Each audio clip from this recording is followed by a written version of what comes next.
Hola, muy buenas noches a todos ustedes. Les saluda Jessica Velástegui, coordinadora de eventos de SaludCan Cirugía Veterinaria Práctica. Hoy, viernes 1 de mayo, es nuestro último día de capacitación online gratuita. Agradecemos infinitamente a todos los médicos que participaron en este proyecto y a todos ustedes que noche a noche nos han acompañado. Hoy, viernes, tenemos la participación de uno de los grandes referentes de la cirugía torácica, el doctor Patricio Torres de Chile. Doctor, muy buenas noches, bienvenido. ¿Cómo estás, Doc? ¿Cómo has pasado? Bien, ha estado tranquilo el día, hoy día, a pesar que Concepción no tiene cuarentena obligatoria, estamos trabajando en la clínica, haciendo cirugías de urgencia, y hoy día es el Día Internacional del Trabajo, de manera que es feriado, no trabajamos y solo permanecí en casa, y ahora voy a compartir con ustedes estos momentos. Vale, Doc, muchísimas gracias. Bueno, yo ya tengo tu pantalla. En este momento la voy a colocar para que tú también la coloques en pantalla amplia, en presentación, para poder iniciar con tu charla. Muy bien, vamos a usar el puntero láser para... Bueno, estimados colegas, amigos todos, espero que estén muy bien, que esta pandemia no los esté afectando demasiado, a todos nos afecta sin lugar a dudas, pero que no les afecte demasiado, que se estén cuidando y vamos a aprovechar estos encierros voluntarios o obligados para hacer una de las cosas que son más benéficas y útiles para la actividad profesional, que es el perfeccionamiento.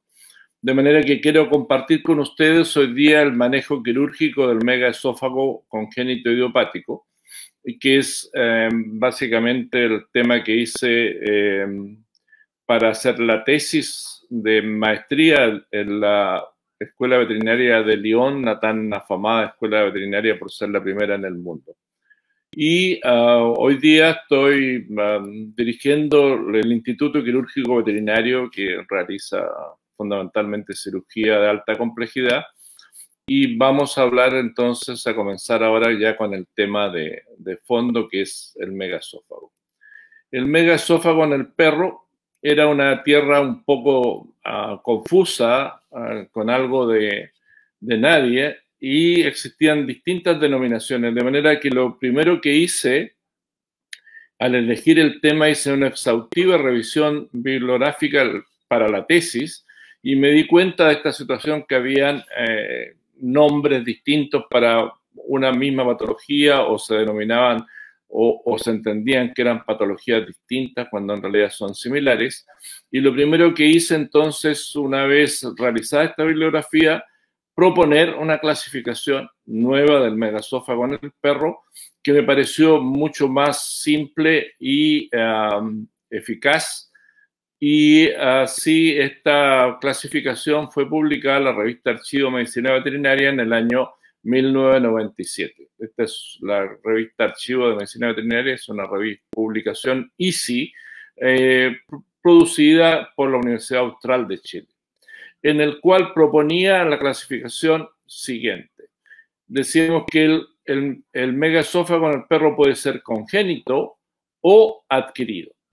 Congénito cuando nacen con esta patología, ¿cierto?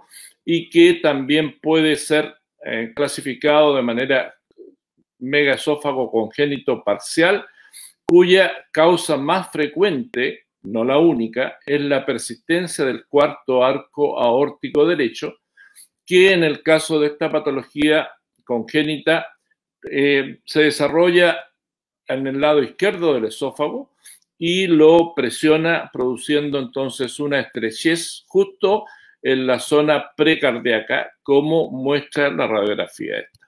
Entonces, si uno hace una radiografía varitada, va a haber una dilatación de este esófago, que también se le llama a veces divertículo esofágico, en realidad, y solo un pequeño lumen que pasa hacia la parte de atrás del corazón, que está justo en este sitio, y que por el exceso de contraste de la foto no se nota el corazón ahí. ¿Sí? Entonces este es un megaesófago congénito parcial, cuya causa más frecuente, repito, es la persistencia del cuarto arco aórtico, pero existen otros arcos persistentes u otras arterias, a veces arterias subclavias, pero tienden a ser en sitios distintos. Este es justo antes de en la base del corazón precardíaco. Y el resto del esófago se ve absolutamente normal.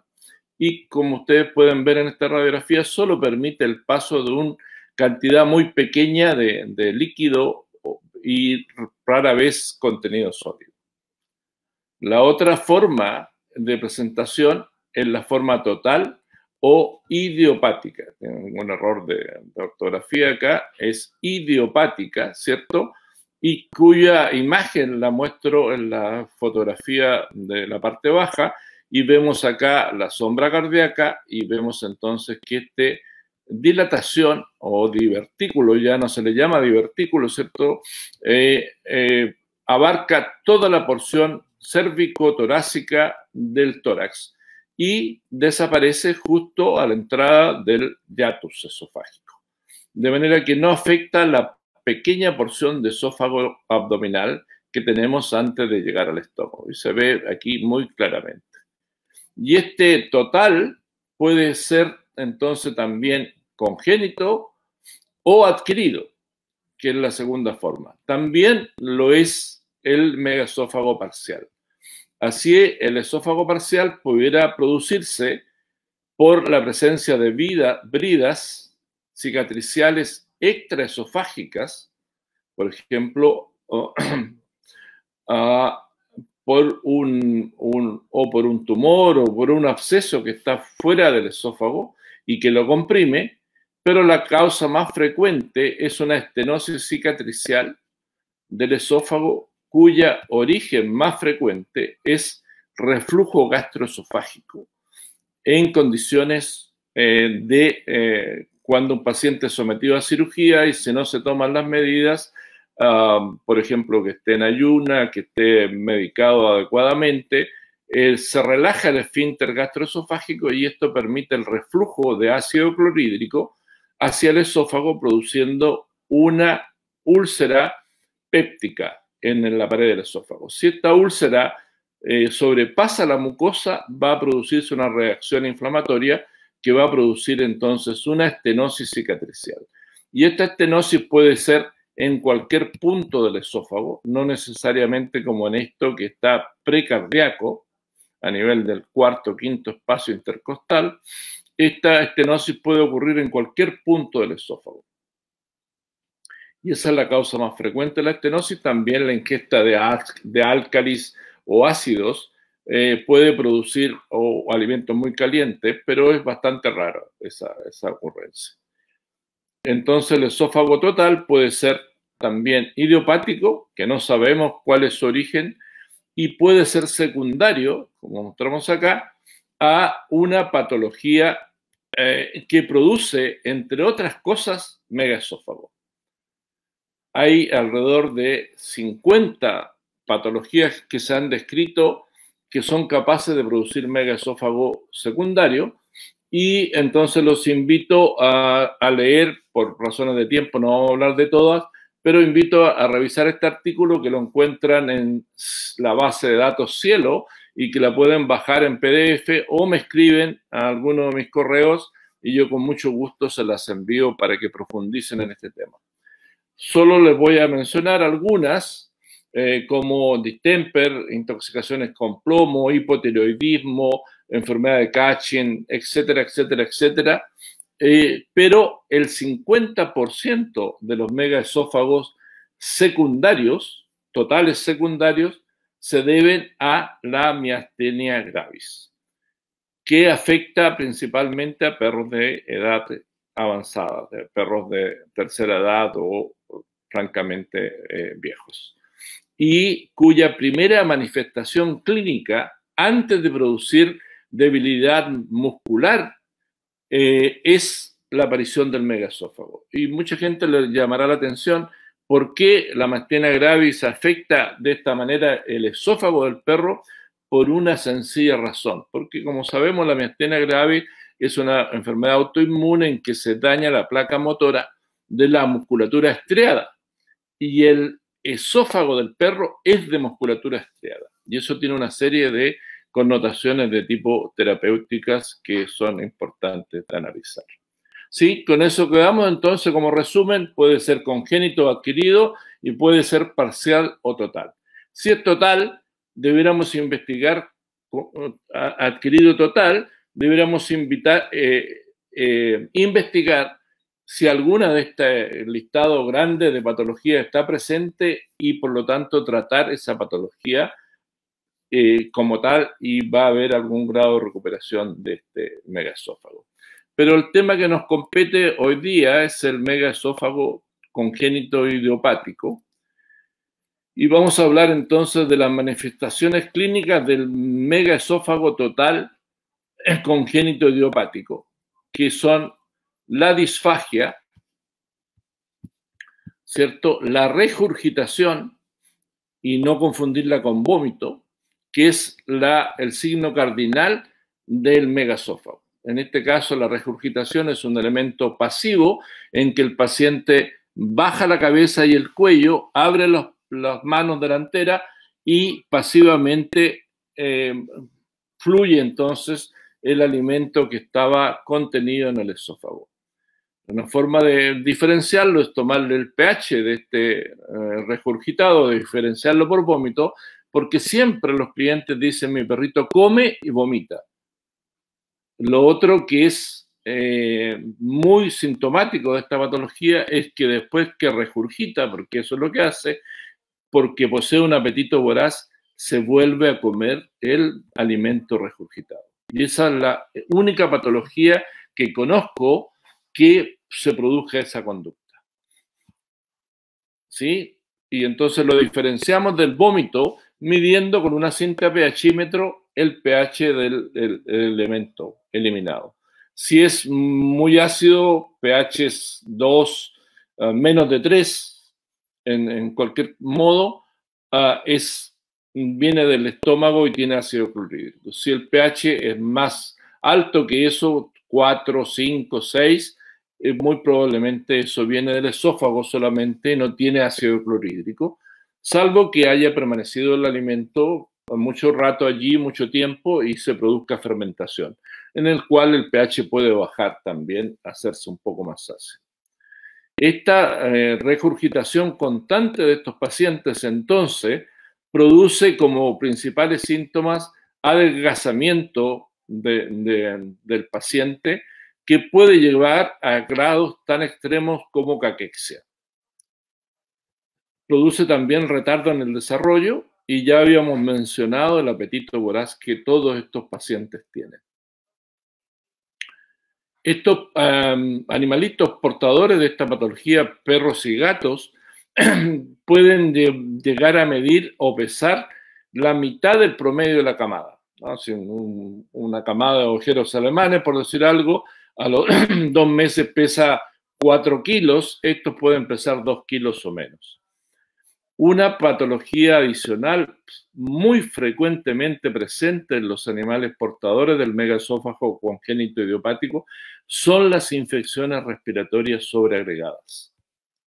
Estas infecciones respiratorias son tan frecuentes que uno la encuentra, la neumonía por aspiración, en el 60% de los casos que consultan por el tema de la regurgitación o del vómito, de acuerdo a los propietarios. Por supuesto, en muchos casos, esta neumonía se acompaña de tos, fiebre, secreción nasal, purulenta, etc. ¿Sí? Entonces, esta es una situación que siempre acompaña al megaesófago. Como si fuera poco las complicaciones que esta patología produce, se describen en la literatura 70% de mortalidad a los 6 meses de vida de estos pacientes. Ya sea que se mueran o sean eutanasiados, que es una decisión frecuente en pacientes. Y a esto se agrega que no existe tratamiento terapéutico, no existía tratamiento terapéutico quirúrgico eficaz para esta patología, y de hecho en Estados Unidos aún se sigue recomendando, después del diagnóstico, hacer eutanasia de estos animales. Vamos a ver en el transcurso de esta charla que existen alternativas como la técnica quirúrgica que yo desarrollé para aprobar mi tesis de magíster en cirugía veterinaria. Al año solo sobrevive 1 de cada 10 pacientes portadores de esta patología y son lo que correspondan a los que tienen menos daño neurológico. En la siguiente diapositiva vamos a ver el diagnóstico del megaesófago. Entonces, existe la posibilidad con una buena radiografía, esta es una radiografía convencional, la que ustedes ven acá, con la radiografía digital es muy fácil establecer el diagnóstico, pero se puede hacer también con la radiografía lateral simple, y el profesor Suter, autor de un libro de radiología torácica, describe que se puede visualizar el contorno de la pared esofágica, que ustedes ven acá, ¿cierto? Claramente. Puede haber esófago dilatado, niveles hidroaéreos, desvío dorsal de la tráquea o lateral de la tráquea, radiodensidad mediastínica reducida, dilatación del mediastino, etc.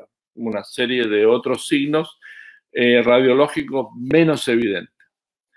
Entonces, siendo posible establecer, ¿cierto?, el diagnóstico con una radiografía convencional, simple lateral, o hoy día con mucho más facilidad con la radiografía digital, es la mejor forma y sigue siendo el gold estándar del diagnóstico en la radiografía varitada. Y la recomendación entonces es darle una dieta de una papilla semilíquida con sulfato de bario, en que se indica 15 mililitros por kilo de peso, que se puede administrar con jeringa, con sonda, pero eso genera algunos inconvenientes, que el cachorro no quiere tragársela, que bota, que embetuna todo el pelaje y después sale la radiografía. Y hemos aprendido que la mejor forma es mezclar el sulfato de bario con el alimento. Aquí en esta radiografía el sulfato de bario está mezclado con croquetas de alimentación seca, ¿cierto? Con pellet. Pero hemos aprendido también que es mucho más eficiente, y los perros se lo comen de mucho mejor gana, es darle, y también los gatos, darle sulfato de bario mezclado con estos alimentos utilizados para la recuperación de animales convalecientes de enfermedades o postquirúrgicos, que tienen consistencia de paté y que son muy palatables y que el animal se come con verdadero entusiasmo. Y por lo tanto no se mancha el pelaje, no hay que pelear con él, etc. La ventaja del sulfato de bario versus la radiografía simple es que permite visualizar el grado de vaciamiento que ese megaesófago tiene hacia el estómago. Y aquí podemos ver en esta radiografía alguna que otra croqueta que lograron pasar el hiatus esofágico y están ya en el estómago, ¿cierto? Entonces, con la alimentación semilíquida eso se visualiza mucho mejor. Y es la forma que nosotros usamos. Lo mezclamos con una latita de eso y se la damos y funciona todo muy bien.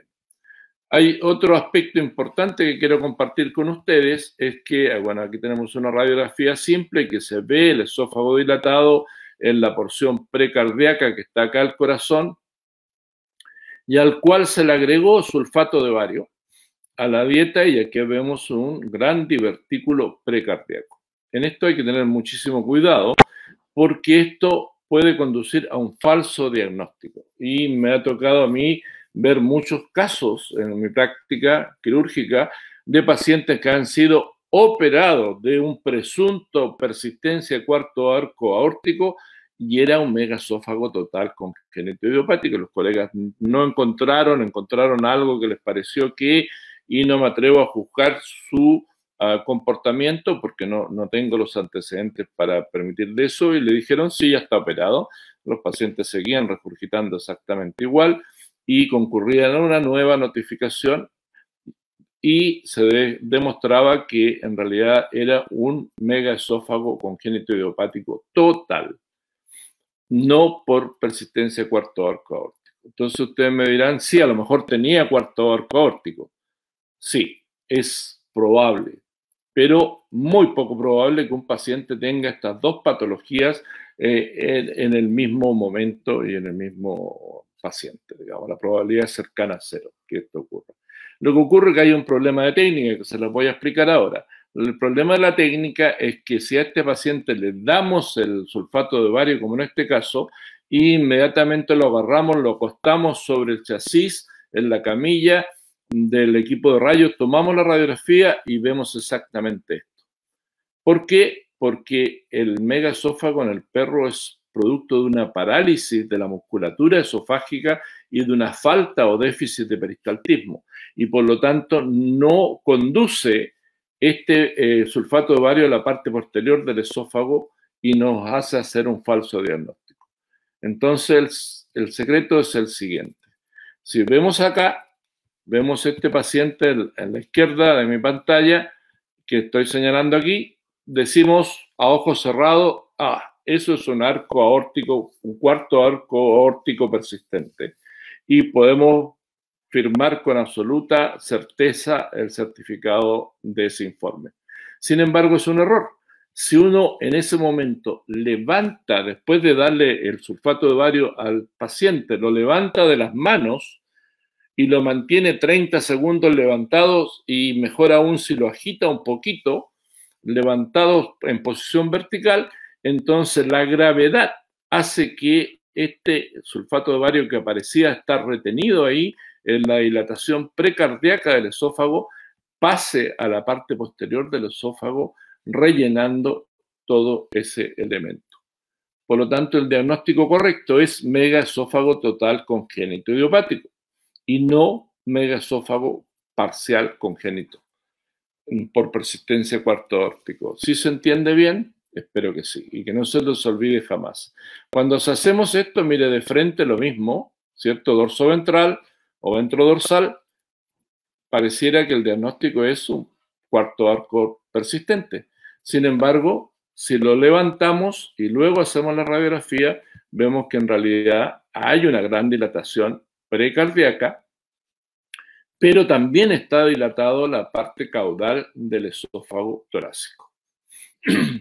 ¿Y esto por qué? Porque siempre el perro está en posición horizontal y entonces el alimento se acumula en esta parte del esófago porque el corazón, la base del corazón establece una pequeña estrechez anatómica allí, sin que sea absoluto.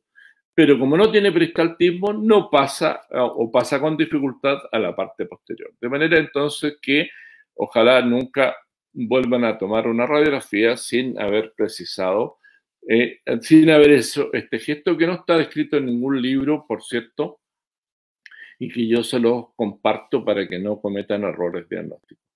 Este es un caso, una pieza de necropsia de un cachorro que murió o fue sacrificado, no recuerdo, esto fue en Francia, y que tenía un cuarto arco aórtico persistente. Parece que no se alcanzó a operar, llegó muy mal y se murió antes de la cirugía. Y aquí tenemos una cosa, un hallazgo interesantísimo. En este punto que estoy señalando con el puntero láser, estaba el cuarto arco aórtico persistente en el lado izquierdo del esófago. Por lo tanto, esto que está a la izquierda del esófago es el esófago dilatado, ¿cierto? El megaesófago parcial o divertículo esofágico, como se llamaba antes. Y entonces acá vemos que hay una intensa alteración de la mucosa del esófago comparado con la mucosa postestenótica, que se ve incluso muy pálida, un tanto atrófica casi. Y vemos acá un intenso petequiado hemorrágico, úlceras de esófago, infección, etc., ¿no? Y eso explica, este hallazgo histopatológico me permitió postular un diagrama de flujo de cómo la patología se va dañando. Aquí en la fotografía se alcanza a ver una parte del estómago, del cuerpo del estómago, y si ustedes lo observan con atención, también presenta petequiado hemorrágico. Esto se llama en medicina humana estómago o gastritis erosiva hemorrágica del hambre. ¿Por qué? Porque este paciente traga el alimento, llega aquí, se acumula en esta parte, no pasa al estómago, pero al pasar por la orofaringe estimula el nervio vago, cuya rama ventral va a inervar el antro pilórico del estómago, estimulando la secreción de gastrina, y sabemos que la gastrina produce aumento del ácido clorhídrico de la pepsina para digerir un alimento que nunca llegó, ¿no? Y entonces, por eso este ácido clorhídrico y la pepsina corroen el mucus y pueden atacar la mucosa produciendo gastritis erosiva, que ayuda, ¿cierto?, al mal pronóstico que estos pacientes tienen.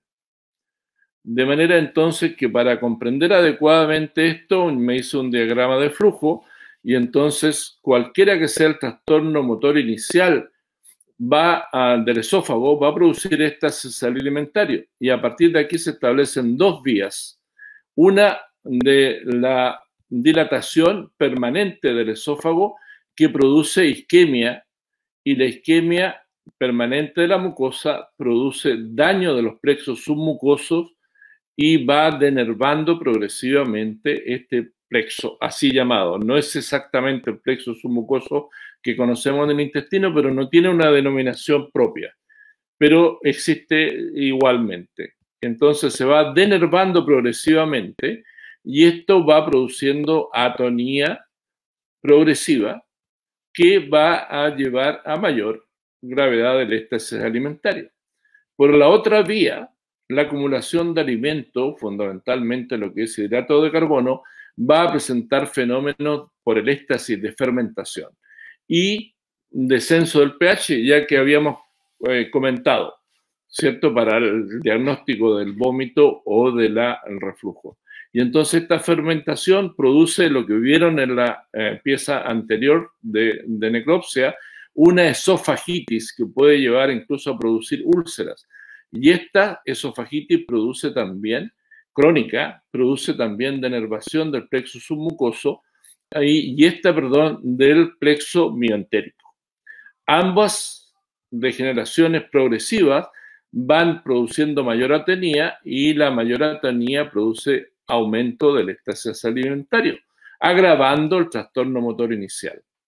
El resultado final de esto es un fenómeno de balance negativo nutricional que lleva a una desnutrición extrema de estos pacientes, y a su vez, como otro elemento agravante de esta patología, está la producción de neumonias. De manera que esto explica por qué esta patología es tan desgraciada y produce tanta mortalidad y de manera irreversible.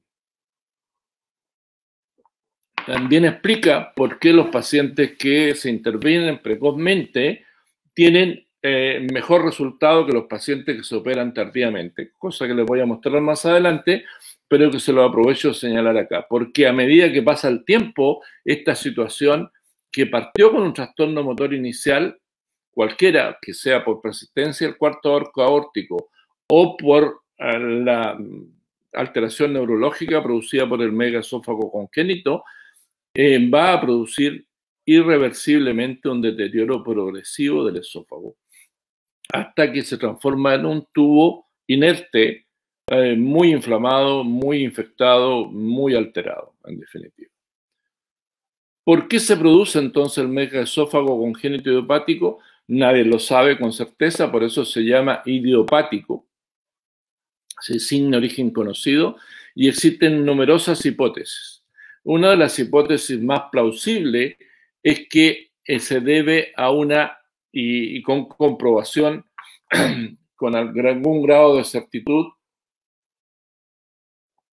porque los estudios histopatológicos del centro de la aglutición, del centro de la respiración, del núcleo ambiguo y del núcleo solitario en el sistema nervioso central, determina que hay una menor densidad neuronal. Estos perros que fallecen o son eutanasiados por megaesófago llegan a veces a tener un 25% de las neuronas en estos centros, que lo que tiene un paciente que fallece por otra causa y que se hace estudio de esto. Este da bastante evidencia científica.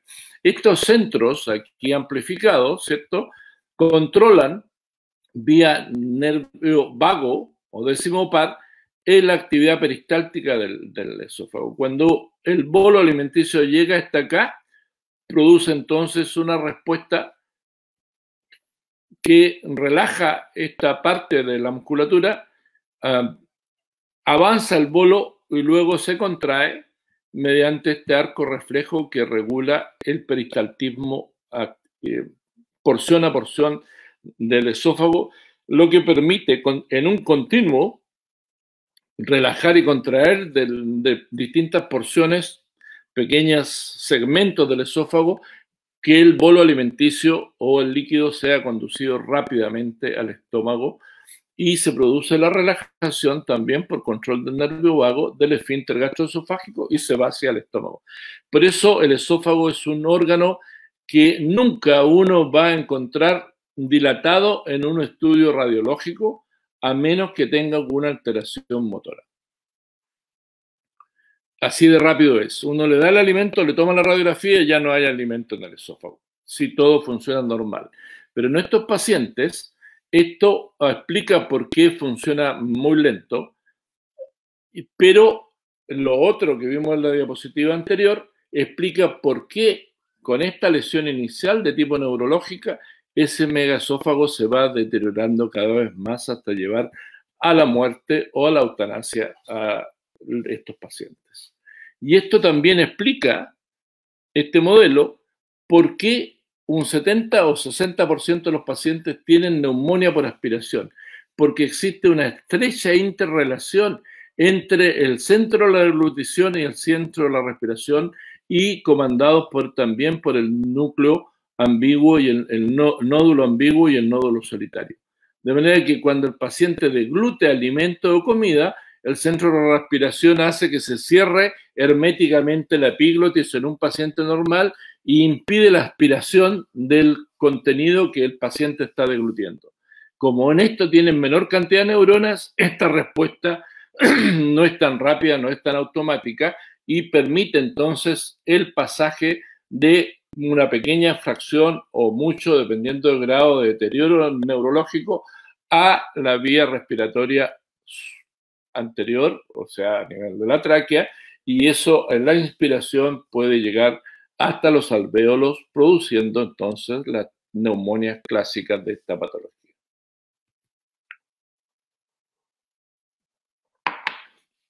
En el momento de hacer mi tesis de posgrado, tenía que entonces proponer una técnica quirúrgica nueva, original, o proponer una modificación de la técnica.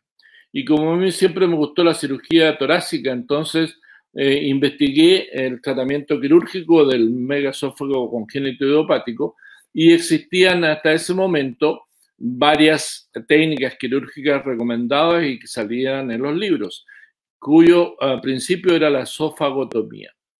¿Por qué esofagotomía? Significa cortar la serosa del esfínter gastroesofágico hasta la muscular de la mucosa, y eso produce una dilatación y una disminución de la presión. Y existían distintas técnicas, modificaciones, como la esofagotomía de Heller corta, la de Heller larga, la de Miller, que eran variaciones de esta técnica que se utiliza exitosamente en el hombre para el tratamiento de la acalasia. La acalasia significa falta de relajación del esfínter gastroesofágico. El bolo alimenticio llega hasta el esfínter y el esfínter no se relaja porque está con un tono aumentado, y se creyó que en el perro esta situación era exactamente igual que en el hombre, cuya principal causa de la acalasia es una patología endémica en nuestra América morena, nuestra América Latina, que se llama enfermedad de Chagas, producida por el Trypanosoma cruzi y vehiculizado por la Triatoma infestans, popularmente llamado vinchuca. En nuestra tierra, al menos en el norte grande de Chile, había mucho, y era una patología endémica que afortunadamente va un poco en retirada, ¿no? Pero esto no tenía nada que ver con la patología real que tenía el perro. Y cuando se hicieron las primeras manometrías para medir la presión del esfínter gastroesofágico en el perro, se vio que era absolutamente normal, no había una hiperpresión. Y por eso, entonces, Leif, gran cirujano inglés, publicó una de las primeras metaanálisis del tratamiento quirúrgico del megaesófago en 1984 y concluyó que ninguna de estas cirugías servía para mejorar y modificar la evolución del paciente con megaesófago, y como la morbimortalidad de esta cirugía era bastante alta, recomendó no operarlo. Y declarando entonces oficialmente que este paciente, esta patología no tenía tratamiento quirúrgico, cosa que hoy día, hasta el día de hoy, los americanos siguen afirmando.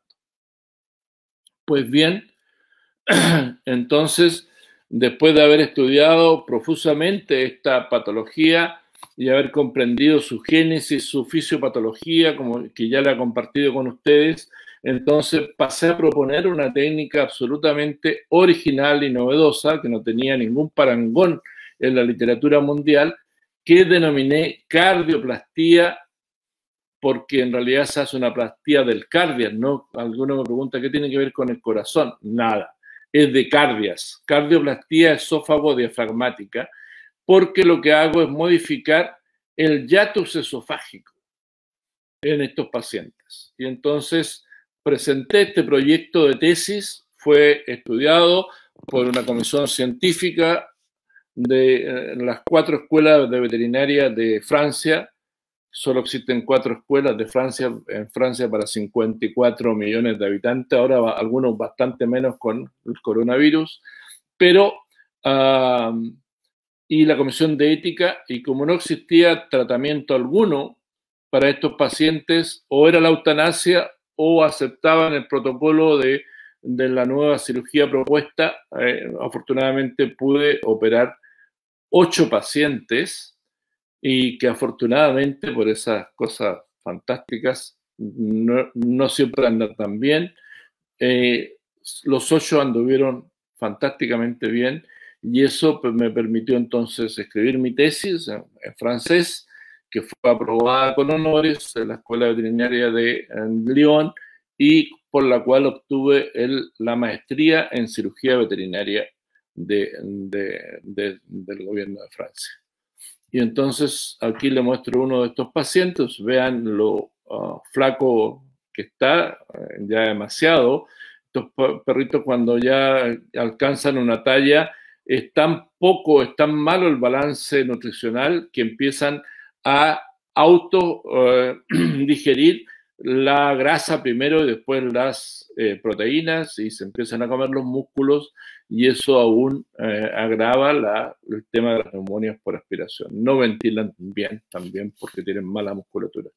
Entonces esto se me ocurrió modificar el diafragma, el hiatus diafragmático, y aquí en este esquema se muestra el esófago dilatado entrando al diafragma por el hiatus. Aquí tenemos el nervio vago, rama ventral. Aquí arriba al dibujante se le olvidó dibujar a la rama dorsal.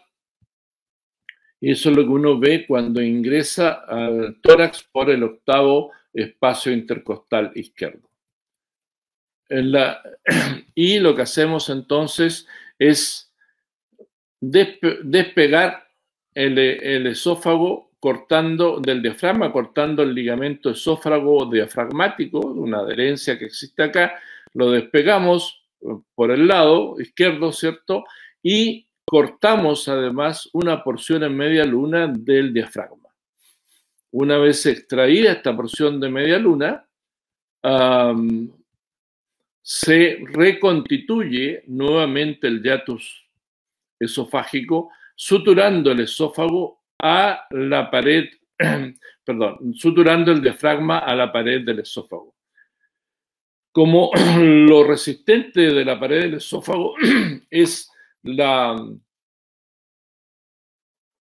submucosa y es muy difícil precisar, bueno, decidí hacer puntos perforantes aprovechando que teníamos suturas monofilamentos que no facilitan la posibilidad de hacer una infección por la sutura, ¿no? Entonces utilizamos puntos de nylon quirúrgico no absorbible, normalmente número 3.0, y estos puntos son perforantes, o sea, atravieso la pared y salgo por el otro lado, y aquí aparece reconstituido totalmente el hiatus esofágico, con una diferencia. Como saqué una porción de diafragma, ahora el esófago llega bajo ligera tensión al esófago. Y esto se me ocurrió mirando un paciente que estaba siendo ventilado artificialmente con el tórax abierto y vi que al no estar inspirando el paciente, el diafragma hace un pliegue y dije como que le sobra diafragma. ¿Y qué pasa si se lo corto y hago que cuando el paciente inspire, el diafragma traccione el esófago y eso le proporcione una actividad motora exógena de origen y que pudiera facilitar el vaciamiento del esófago hacia el estómago? Efectivamente, esto es así, entonces aquí el esfínter está cerrado, acá también, pero cuando el paciente inspira, el diafragma estira y tracciona el esfínter abriéndolo, y esto permite que un pequeño volumen de contenido pase hacia la porción anterior del estómago, del cuerpo del estómago. Y cuando expira el paciente, entonces esto se vuelve a cerrar el esfínter que está intacto. No hemos cortado las fibras circulares musculares las fibras musculares circulares del esfínter. Eso empuja esa pequeña fracción de alimento hacia porciones más caudales del estómago y afortunadamente en estos pacientes la actividad motora del estómago está normal, rápidamente lo propulsa hacia el fondus y el antro pilórico incluso del estómago. Mientras no haga movimientos inspiratorios, entonces el esfínter está cerrado. Cuando inspira se abre, cuando se abre pasa contenido y cuando se cierra ese contenido es impulsado entonces hacia el estómago. ¿Sí se entiende bien? Ahora, esto en perro en posición horizontal. Si uno lo pone en posición vertical, esto funciona muchísimo y evidentemente mejor, sin lugar a dudas. Bueno, y aquí vemos ya ahora, esa era la parte teórica, el marco teórico de esta técnica quirúrgica, ¿cierto? Que también está en la publicación en Cielo y pueden acceder a ella o me escriben y yo se la envío con mucho agrado. Aquí tenemos un paciente con un esófago en el preoperatorio y esto es en el posoperatorio al mes de operado. Y este paciente los estudiantes le dieron con una jeringa y, bueno, ocurre que se manchó el pelo acá, no es que esté en el pulmón ni nada de eso. Y nos llamó mucho la atención, bueno, sigue dilatado el esófago, pero en este punto se ve una zona como una estrechez y nos dio mucho miedo pensando que esto había sido reflujo y que había hecho una úlcera péptica y una estenosis esofágica correspondiente. Sin embargo, el paciente se encontraba perfectamente bien y ya no regurgitaba.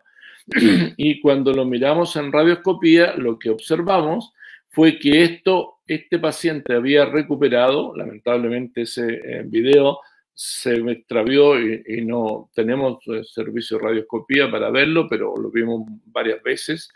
Era una onda peristáltica lenta que aparecía. Esto no se ve nunca en el esófago normal, ¿no? Es tan rápido que normalmente uno le da el alimento, lo coloca rayos y ¡pum! El bario está en el estómago.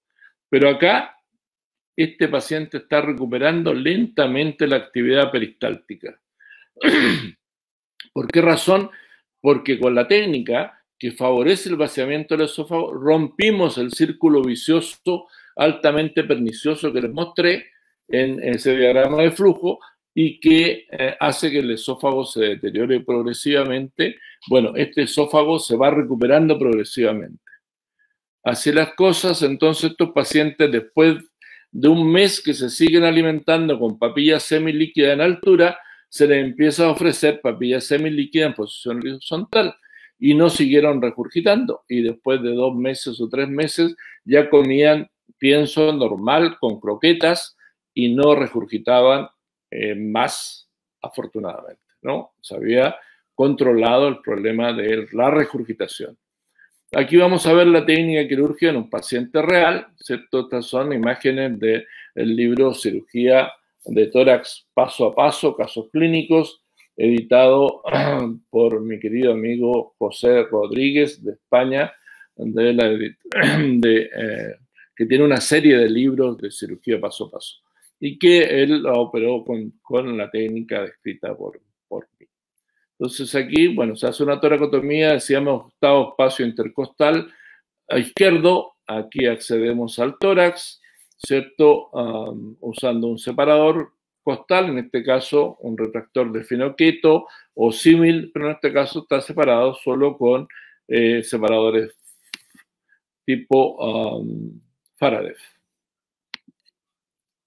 ¿Sí? Y acá vemos entonces del pulmón, esófago, el pulmón está replegado con compresas húmedas en tejido. Acá vemos el mediastino, el nervio vago, su rama ventral. Se diseca el mediastino alrededor del esófago y se produce entonces, se tracciona con una laceta de un cordón umbilical estéril, o lo que nosotros usamos frecuentemente es una bajada de suero común y silvestre, ¿no? Y ese, se ve el esófago dilatado, ya el esófago se vacía y luego se hace la disección del hiatus esofágico, separando el diafragma con disección Roma del esófago, y luego se separa y se va a proceder a la resección en media luna, entonces cortado con tijera. Aquí ya vemos la comunicación con la cavidad abdominal y se ve el cuerpo del estómago acá. Y aquí se está cortando el diafragma en una porción de media luna, como señalaba el esquema. Es un caso real, ¿cierto?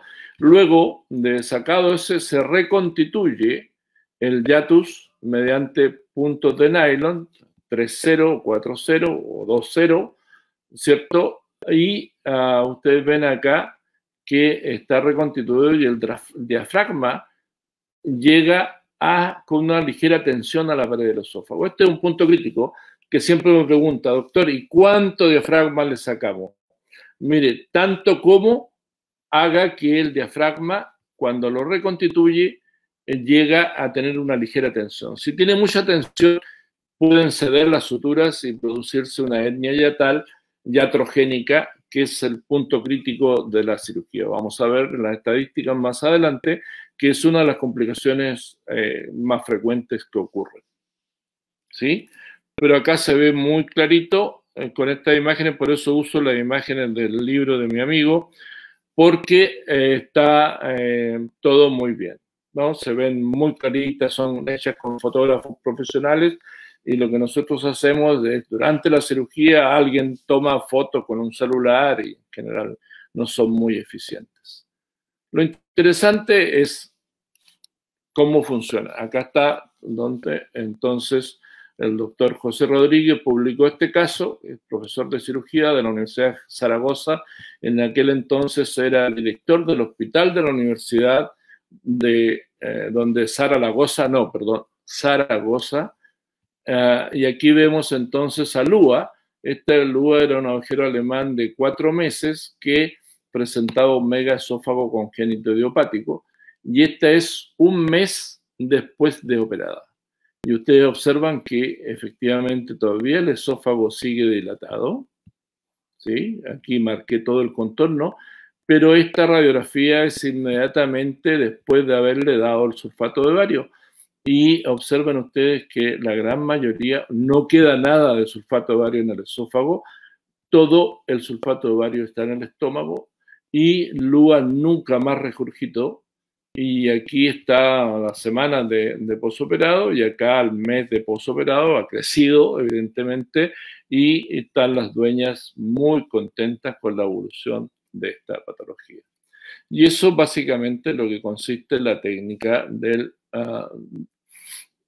la cardioplastía esófago-diafragmática. Otros casos, que les voy a mostrar casos clínicos interesantes. Este es un paciente boxer que tenía un enorme divertículo precardíaco.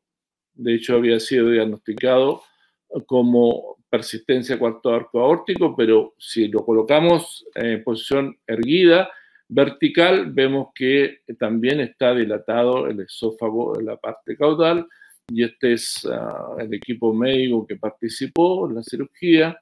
Aquí estamos operando, y lo que se hizo fue primero operar el divertículo, que está acá, está ahí disecado, ¿cierto? El divertículo precardíaco, y como este esófago es muy mal paño quirúrgico porque es un esófago que está alterado, inflamado, con úlceras, con infección, entonces lo que utilizamos fue una máquina de sutura de grapadora, ¿cierto? Que pone una doble corrida de corchetes, y acá ya está cortado el divertículo y corregido entonces el divertículo, y luego esto se hizo por el cuarto espacio intercostal. Luego de cerrado el tórax, fuimos y lo operamos más abajo en el octavo espacio para permitir el vaciamiento de la porción posterior del esófago. ¿Por qué hicimos esto? Porque evidentemente, por mucho que vacie, en este segmento es donde funciona la técnica, en la parte caudal del megaesófago. Pero en la parte craneal es muy poco lo que se mueve y lo que se vacía. Entonces, siempre en posición horizontal, este paciente va a acumular alimento en esta parte y deberá comer toda la vida entonces en altura o con la silla de Bailey, que la mayoría me imagino conocen, que le permite al perro mantenerse erguido después de comer y después de comer. Entonces, lo mejor es acá cortar ese divertículo para favorecer el vaciamiento. Y eso sí funciona. Otro caso muy interesante es una camada de perros de raza Cubas que tuvieron los dos padres Cubas de una persona extranjera que vivía en Santiago, y tuvieron 12 cachorros. Los 12 cachorros fueron portadores de megaesófago. Y este doctor que ustedes ven acá es el doctor Robinson Silva, dueño y director de la Clínica Mayacura de Santiago, un afamado cirujano. Me llamó y me dice: Patricio, mira, tenemos esta situación, tenemos 12 cachorros Cubas hermosísimos, todos regurgitan, todos tienen megaesófago, ¿y cómo podemos hacerlo? Porque el dueño está dispuesto solo él financiar una cirugía. Entonces, yo le dije: mira, muy simple, organízate un curso, hacemos un curso de cirugía torácica o de cirugía de megaesófago específicamente, inscribe a unos colegas, 8 o 10, y ellos me pagan, con eso se me paga el viaje, hotel, estadía, qué sé yo, y operamos los pacientes. Así se hizo el curso, aquí está el diploma correspondiente, se inscribieron 12 colegas o algo así, y operamos 8 cachorros, los cachorros que estaban mejor. Los otros fueron eutanasiados, los que estaban más mal. Y 4 de ellos operé yo, tuve 2 días. El primer día hicimos clase teórica, y esta clase, por supuesto, de principio de cirugía de tórax y clase de la cardioplastía. Y en la tarde operé 2 pacientes, al otro día en la mañana operé otros 2 pacientes con distintos alumnos, y luego me volví a Concepción y colegas operaron los otros 4 pacientes. De esos 6 tuvieron buena evolución. 2 de ellos murieron. 1 de hernia diafragmática. Aquí tengo un error. Esto es una hernia yatal, iatrogénica. ¿Por qué? Ya les decía que este es el punto crítico, porque los colegas no necesariamente saben hacer nudos con nylon.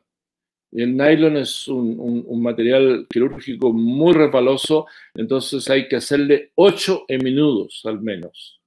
Si no le hacen los 8 heminudos y es sometido a tensión la sutura, tienen que haber cedido los puntos y se produjo la hernia iatrogénica. Y uno de ellos se murió de una gastroenteritis parvovíricas. No tiene nada que ver con la patología y lo curioso es que estos perritos habían sido vacunados antes de operarlos. Aquí están en el posoperatorio, aquí en el preoperatorio, ¿cierto? Pero lo más probable es que uno de ellos recibió 2 vacunas y uno no recibió ninguna, ¿cierto? Y eso hizo que al no estar protegido, el parvovirus lo pilló desnutrido y se murió, lamentablemente. Este es un caso interesantísimo desde el punto de vista de la etiología de la patología. Claramente los padres sanos eran portadores de los genes que codifican para la aparición del megaesófago congénito. Y todos estos fueron homocigotos, o sea, los 12. Normalmente en una camada pueden hacer uno con megaesófago. Rara vez he sabido de 2, pero en este caso 12, nunca. Y esto no lo he publicado, uno por falta de tiempo y la segunda es porque a un colega que era muy aficionado a la fotografía y a los videos se encargó, pagó su asistencia al curso con servicios fotográficos, tomó todas las fotografías y estas son unas que me conseguí, que tomé yo con el teléfono, etcétera, y grabó las cirugías. Lamentablemente dejó su maletín en la cajuela del auto, le abrieron la cajuela, le robaron todo el equipo y perdimos toda la información. Y nunca había conseguido fotografías de los pacientes recuperados para publicar este caso específico. Pero sí sabía que estos los regalaron los propietarios a los colegas que asistieron al curso. El que quería se llevaba unos perritos, así que sabía que estaban muy bien, pero nunca conseguía fotografías de ellos. Bueno, afortunadamente una colega que trabaja con el doctor los pilló a 2 que fueron, estos son hermanos, operados ambos, y que fueron a la peluquería y los encontró allí, le tomó las fotos. Estos son los cubas, 6 años posoperado, vivitos y coleando y muy saludable, ¿no? Con un fenotipo que corresponde exactamente a la raza, tamaño original. O sea, se recuperaron completamente y comían alimento estable. De manera que es una cosa que tengo pendiente y que voy a publicar cuando ya me jubile y no opere más, no haga más cursos, no haga más clases y eso, me retire del ejercicio de la veterinaria, porque requiere mucho tiempo una publicación científica.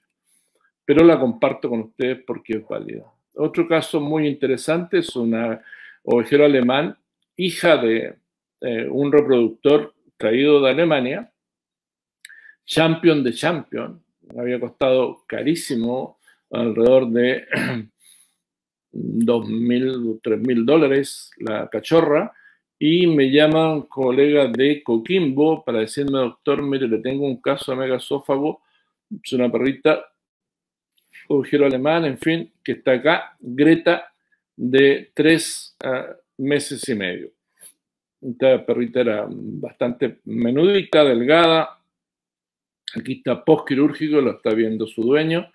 Y después de un tiempo le digo, iba a hacer una presentación de esto de megaesófago, y le digo al doctor de la clínica de Coquimbo, que es la clínica Hannover de Coquimbo, Patricio Galvez, le digo, oye Patricio, yo sabía que la perra había andado muy bien y que lo fui a operar a Coquimbo, casi a 1.000 kilómetros de Concepción, y le digo, Patricio, consígueme con los propietarios unas fotos de ella para mostrar el caso. Y me envía estas fotos, para mi gran sorpresa, porque yo le había dicho que este paciente no podía reproducirse, dado que es una patología altamente heredable. Me encuentro con estas fotos y le pregunto qué significan esas copas, ¿no? Que la presentaron al concurso nacional de cachorros de una exposición del Kennel Club de Chile y ganó el premio a la mejor cachorra y el mejor ejemplar joven de la exposición. Plop, como dice Condorito, exige una explicación. Bueno, lo que habíamos llegado con acuerdo a los propietarios es que esta perrita no se podía reproducir y había que esterilizarla. De manera que yo los llamé y les dije, oiga, bueno, pero no van a estar reproduciendo esta perra. Me dice, doctor, está loco, si el cachorro vale $2.000 cada cachorro de ellos. Entonces yo le dije, si no, me voy a ver obligado a denunciar que esta perrita era portadora de una patología congénita, porque ¿quién se va a imaginar que era una perra con esta patología tan grave? Entonces me dice, doctor, pero mire, hagamos un acuerdo. Lo que nosotros le prometemos es que si nace algún hijo de ella con megaesófago, lo llamábamos a usted y usted lo opera. Bueno, ¿qué hacerle? ¿No? Era una cosa que ya estaba funcionando y afortunadamente no ha nacido ninguno todavía que yo sepa con la patología. De manera que, fantástico, ¿no? Por ellos y fantástico por Greta, champion de champion a nivel nacional, ¿no? Vale, una fortuna. Por supuesto, el nombre ha sido cambiado para que no la puedan identificar los que ven esta charla. Otro paciente, un pastor belga, son unos colegas de Temuco, que me llamaron en que este perrito pesaba 13 kilos al momento de la cirugía, tenía 5 meses, era un poquito tardío, y ellos fueron tan diligentes que lo iban pesando al mes. Al mes de la cirugía pesaba 16 kilos, luego al otro mes aproximadamente 19 kilos, 21 kilos y así sucesivamente hasta alcanzar el tamaño que lo ven acá, un perro absolutamente normal y alcanzó a sus hermanos de camada. Es una excelente evolución con muy buena colaboración de los colegas de la clínica Altamira de Temuco, que se lo operé allá. Pero no todos andan bien, ¿no? Es imposible que todos andan bien. Evidentemente hay algunos que andan mal. Miren este caso, la cantidad, es un perrito de 3 meses con un estado de emaciación tremenda, muy delgadito, lo habían abandonado y unos animalistas lo recogieron, pero unos animalistas que no se preocupaban demasiado de él, y observen la cantidad o la enorme dilatación del esófago. Este perrito se operó, salió bien de la cirugía, aquí lo operamos con el doctor Adrián Dabdú, un querido y estimado discípulo que hoy día se encuentra operando por su cuenta en México, en Yucatán, y este perrito anduvo bien la cirugía, pero supimos después que 1 mes o 2 meses después había fallecido producto de una neumonía por aspiración. Es normal si no tiene los cuidados de hacerlo gradualmente, en fin. En resumen, para no abusar de su paciencia, vamos a mostrar algunas cifras. Este es un estudio multicéntrico con resultados preliminares para 100 casos que ya ahora van bastante más. Esto fue hace unos 3 años, con participación de varios colegas desde distintos puntos del... Hay colegas de España, de Italia, con gran producción. El doctor Gabriel Masocchi tiene varias publicaciones al respecto. El doctor Rubén Betancourt de Brasil, Pablo Fariña de Santiago de Chile, Karin Jocelyn también, Robinson Silva, Henry Benavides de Colombia, Miguel Sousa de Mendoza, y también ahora hay otro colega de Rosario que también lleva algunos casos operados, y después el doctor Oscar Vaca en Ecuador también me ha reportado varios casos, y también ahora el doctor Leo Gómez de Bogotá, cardiólogo, está incursionando en el aspecto quirúrgico, y otros colegas en Chile, de manera que es un estudio que participan colegas de muchas partes. Vamos a hacer la distribución por raza y por edad. La gran mayoría de los pacientes operados, el 37% de ellos será entre 3 a 4 meses, menos los de 2 a 3 meses y algunos de entre 5 y 6 y 7. En las razas, la raza con mayor prevalencia de esta patología es el ovejero alemán, seguido por el Doberman, y luego los mestizos afectan normalmente a perros grandes, no a perros chicos. o muy rara vez a perros chicos. Pero esto tiene un sesgo estadístico súper importante. Esto puede ser porque el ovejero alemán es la raza pura con mayor expresión en Chile. Lejos es la más popular. De manera que para que estas estadísticas fueran fidedignas, habría que compararlos con el total de la población de ovejeros alemanes. Ni siquiera sabemos cuántos perros hay en Chile, de manera que es un dato que no podemos pesquisar. Pero en general esas son las estadísticas.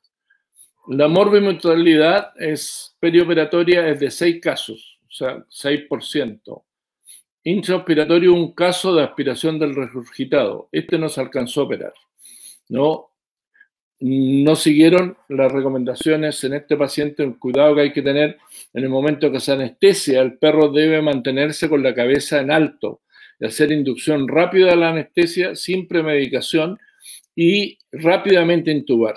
Y este perro le dejaron la cabeza, lo dejaron acostado o en la camilla y regurgitó y aspiró y se murió entonces inmediatamente porque aspiró una gran cantidad de regurgitado.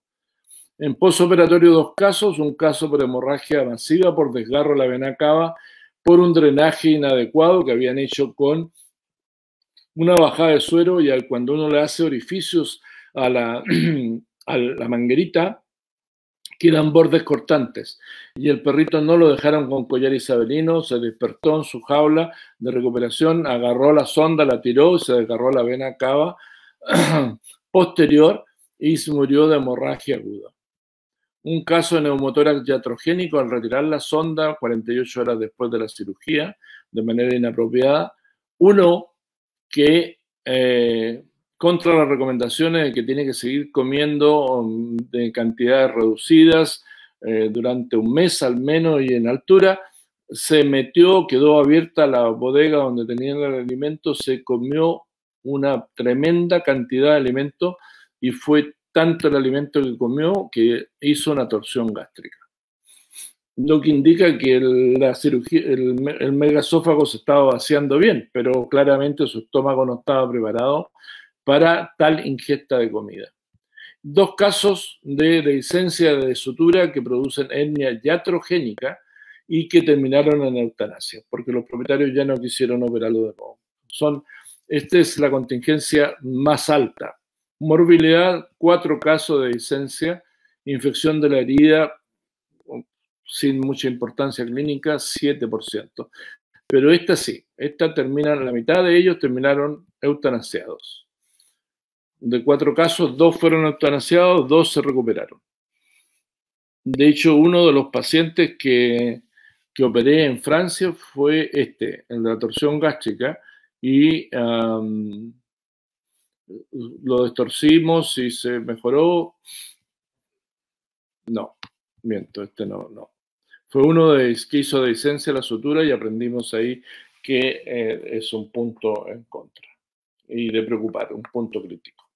En definitiva, entonces, de este estudio, analizando su evolución, planteamos que los que tenían R regular regurgitan una vez por semana, pero alcanzan igual el promedio de peso de la camada y se mantienen bien. Los buenos que regurgitan esporádicamente sin una frecuencia determinada, puede ser una vez al mes, una vez cada 2 meses o 3 meses, y que normalmente coincide con que le dieron mucha comida, o se metió a la comida y se la comió, o le comió la comida a los otros si vive con otros perros. Y los que fueron excelentes no regurgitaron nunca más después de la cirugía. Solo un 18% fueron así.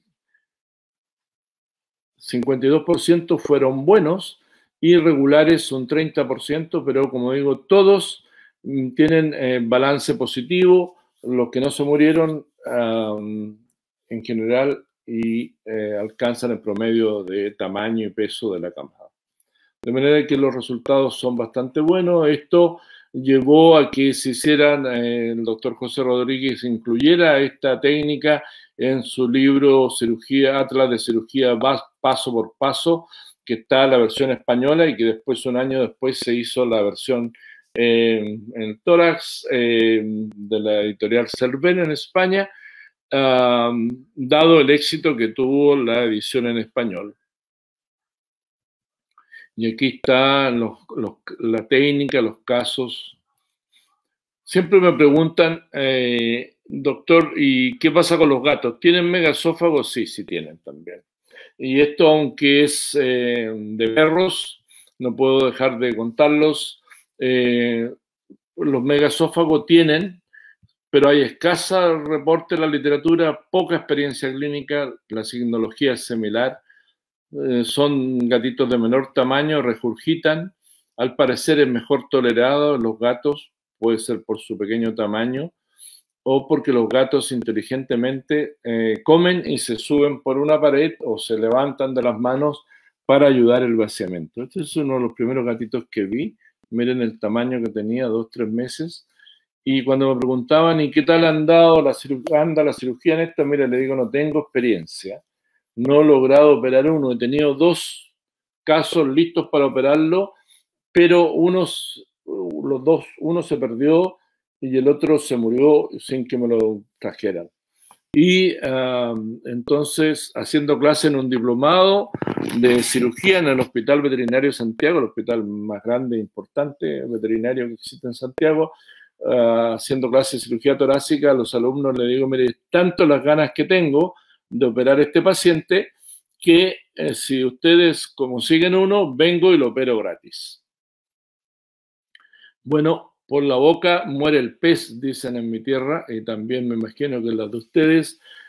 6 meses después, uno de los alumnos aquí presente me llama y me dice, doctor, lo llamo por su promesa. ¿Qué promesa? Le digo yo. La de venir a operar un gatito que tenemos con megaesófago. Bueno, y hubo que cumplir, ¿no? Gata dominga de 6 a 8 meses con retardo en el desarrollo y regurgitación frecuente. 1,2 kilos de peso a los 8 meses aproximadamente. Se le diagnostica Messi con radiografía. La radiografía anterior era de ella y se le practica una cardioplastía esófago-diafragmática muy chiquito, imagínense aquí, apenas cabían los dedos dentro de la cavidad torácica. Este es el equipo quirúrgico, el doctor Nervi y el doctor, no me acuerdo en este momento el nombre del doctor de Santiago, cirujano. A los 6 meses después pesaba 2,400 kilos, no regurgitó nunca más y entonces hasta ese momento llevaba 100% de éxito en los gatos. ¿Sí? Un caso operado, un caso buena evolución, 100% de éxito. Siempre hago esta broma porque dice el colega, no, a mí me ha ido muy bien. Y cuando uno le pregunta, ¿cuánto ha operado? 2. Entonces yo le digo, mira, mientras no hagas 100, no saques conclusiones, ¿no? Porque el azar puede hacer que los 10 primeros te salgan bien y después te salgan puros malos y, en fin, hay que ser serio con las estadísticas, ¿no? Bueno, pero hubo otro caso. Lupita, 12 meses con 1 kilo de peso, muy esmirriada, el pelo así hirsuto, ¿no? Muy deteriorada. Aquí está la radiografía de control. Esto es una gatita de Temuco, 300 kilómetros al sur de Concepción, y un colega me mandó el caso, y me dijimos hay que operarla, pero no tenía recursos, y entonces yo iba pronto a hacer clase en el diplomado de cirugía de la Universidad Católica de Temuco, unos mejores diplomados a nivel nacional y con alumnos también internacionales. Y le dije yo, mire, si usted quiere, se la operamos gratis. Y hablé con el doctor Marcelo Flores, encargado, director de este programa, y para que lo hiciéramos con participación de los alumnos. Y efectivamente, bueno, aquí había algo raro, no me convencía 100% la situación del megaesófago, sobre todo la parte caudal del esófago, había una cosa media rara, ¿no? Así que el doctor Flores, que está aquí presente, aceptó encantado y montó un gran operativo con una cámara de televisión intraoperatorio con, este es el doctor que me derivó el caso, y aquí está, debajo de los paños, está la gatita, y acá se ve entonces la cirugía de la gata, y está el diafragma, el estómago, el esófago dilatado, el esófago tirado, y resultó que esta gatita tenía una hernia yatal denominada por esófago corto, donde una parte del esófago, incluso del estómago, estaba dentro del tórax, que no se apreciaba muy bien en la cirugía, y entonces esto se grabó, se transmitió en vivo, en directo, hacia una sala donde estaban los alumnos y que podían hacer preguntas por altoparlante, y yo las escuchaba y iba contando y explicando la evolución y lo que estábamos haciendo en la cirugía. Y así Dominga, no, esta es Lupita, a los 2 meses posoperados había subido 200 gramos y está en mucho mejor estado, aquí se ve claramente, y observen el grado de vaciamiento del estómago muy bien. A ella igual se le practicó la cardioplastía esófago-diafragmático, dejando entonces la porción de estómago como corresponde dentro del abdomen, y mejoró considerablemente y anduvo así muy bien. Al año posoperado, o a los 6 meses posoperado, ya pesaba cerca de 2 kilos, y al año se extravió, se perdió, no apareció nunca más. De manera entonces que quedamos en pana con una situación intermedia, es decir, ya llevaba 1,5, ¿no?, de casos favorables. En realidad anduvo muy bien y se perdió, no tenemos la culpa que se haya perdido, pero sí mostró su evolución favorable como esto. De manera que los gatos seguimos teniendo 100% de éxito. Operamos un tercero que no anduvo bien y se acabó el porcentaje de éxito solo a 66%. En conclusión, entonces, la técnica quirúrgica es simple. Lo que se ve en la gran difusión que ha tenido esta técnica entre los cirujanos latinoamericanos de habla hispana, incluyendo los italianos, ¿sí? Tiene una morbimortalidad baja, menor al 10%, que es la mortalidad normalmente aceptada para la cirugía cardiotorácica. Y hoy por hoy, la cardioplastía esófago-diafragmática es la única técnica que permite recuperar parcial o totalmente a cachorros portadores de METS. La precocidad de la intervención parece mejorar el pronóstico. Efectivamente, no tenemos series por edades para ver cuál es la evolución, pero la mayoría de los que anduvieron excelente eran de entre 2 y 3 meses, y los que bueno eran entre 3 y 5 meses, y los regulares cuando se operan tardíamente. Y eso se ve claramente, la tendencia. La intervención tardía produce menores o pobres resultados. Finalmente, siempre me preguntan también, para el megaesófago adquirido, si es sintomático, hay que tratarlo, ¿cierto? Tratar la miastenia grave, tratar el hipotiroidismo, el Cushing, etc. En los que no se sabe por qué, en la cardioplastía, en los adquiridos, el tratamiento sintomático, en los idiopáticos también. La mayoría de los pacientes adultos que me llevaron e insistieron en que lo operáramos y hiciéramos cardioplastia, tengo la impresión de que tenían miastenia gravis. En Chile es muy difícil hacer el diagnóstico, hay que mandar las muestras a Estados Unidos, entonces ya anduvieron bastante mal. En general ya no los opero. Sí, estoy operando algunos tardíamente que tienen 1 año, 2 meses, 1 año, 6 meses, pero que eran megaesófago congénito y que se empiezan a descompensar en la medida que alcanzan la adultez. Y andan relativamente bien, pero estos no se recuperan por completo como los cachorros. Siempre van a tener que estar comiendo en altura y siempre papillas semilíquidas, porque el esófago ya después de los 6, 7 meses u 8 meses ya no recupera la motilidad como en los cachorros. ¿Cuál es el futuro? La prótesis, el reemplazo con estómago, colon, intestino delgado, no lo sé. Hice algunos ensayos al igual que en el hombre, en que se hace una gastrectomía parcial y se hace un túnel con el estómago redundante y se pasan a través del diafragma el túnel de estómago y se sutura el esófago cervical. Esto se hace en las personas por reemplazo por esófago con cáncer esofágico. Pero en el perro esa situación la hemos hecho en cadáveres, es bastante difícil llegar, es factible de hacer, pero estando en un congreso me encontré con un gran cirujano de origen francés y que trabaja en Estados Unidos, coautor de libros y de capítulos de libros con la doctora Tobías Karen. Me dice que Patricio, le conté yo que estaba en eso, me dijo: Patricio, no intentes más. Yo hice una serie de 6 casos, los 6 se produjo disencia de la sutura y se murieron. De manera que ya no lo hago más. Al parecer, el esófago del torácico del perro es mucho más largo y cuando uno tuneliza el estómago no queda con buena irrigación o queda con mucha tensión y eso hace que hagan dehiscencia las suturas. La verdad que no funciona y sigo pensando el tema, pero no encuentro todavía la solución. Pero cuando la encuentren ya se los contaré en alguna otra vez que nos encontremos. Muchas gracias por su atención, espero que haya sido de interés